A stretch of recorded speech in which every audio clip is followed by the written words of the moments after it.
Hi అండి, అందరూ ఏ విధంగా ఉన్నారో మనసుతో కోరుతున్నాను. మీ రంగస్వామి లైక్ చేసి సబ్స్క్రైబ్ చేసుకోండి ఫ్రెండ్స్. షేర్ చేయండి. ఈ వీడియోని నలుగురికి ఉపయోగపడుద్ది. ఎందుకంటే ఇలా వచ్చే టాపిక్ చాలా ఇంపార్టెంట్ మాటల్లో చెప్తున్నాను.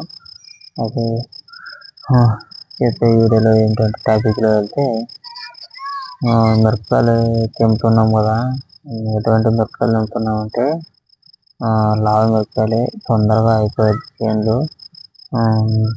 ఆ చిన్న మిరపకాయలు తెంపితే లేట్ పట్టింది. అందుకనే మంచి మంచి లావటి మిరపకాయలు తెంపుతున్నాము. చిన్న ఆరమూరు కానీ ఇలాంటివి తేజ కానీ తెంపితే చాలా లేట్ పట్టింది. లావు తెంపుతున్నాము కాబట్టి అది బేడిగా కానీ సింజంటూ ఇదేమంటారు కదా, అట్లాంటివి తెంపుతున్నాము. అవి చాలా ఫాస్ట్గా అయిపోద్ది. పోతే కూడా ఒక 30 మంది ఉంటాం అనుకో, 30 నుంచి 35 వరకు ఉంటాము.